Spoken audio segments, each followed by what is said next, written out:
सद्गुरू श्री ब्रह्मचैतन्य महाराज गोंदवलेकर यांचं प्रवचन 16 मे. देह हा परमार्थाचे साधन समजावा. संतांचे काम तुम्हाला देहबुद्धीपासून सोडविणे हे आहे. तुम्हाला मुलगा देणे, तुमचे दुखणे बरे करणे म्हणजे विषय देणे हे नव्हे. जो जो परमार्थाला लागावे तो देहबुद्धी तिथून ओढण्याचा जास्त प्रयत्न करते. विद्येची बुद्धी ही देहबुद्धीला धरून आहे.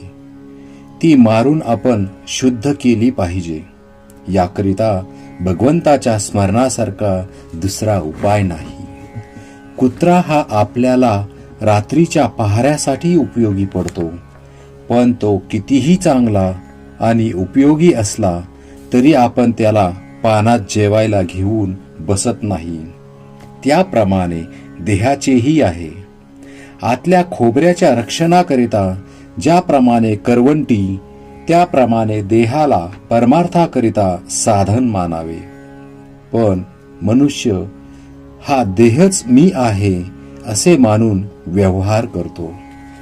वास्तविक आपण देहापासून निराळे आहोत असे पदोपदी दाखवीत असतो. माझा हात, माझा पाय, माझा डोळा, माझे मन, फार काय माझा जीव असेही म्हणतो. पण वागतो मात्र मी तोच आहे असे समजून.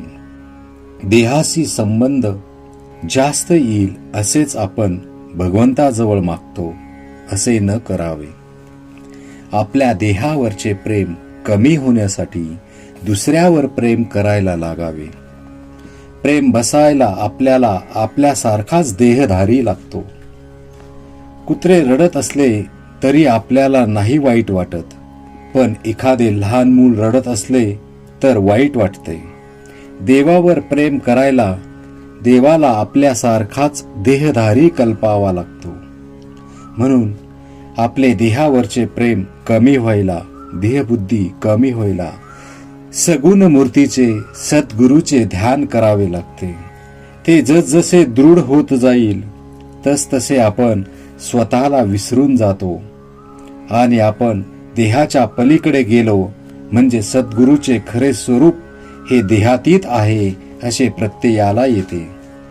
देहबुद्धी नष्ट होईल तसतशी सद्गुरूची खरी ओळख होईल.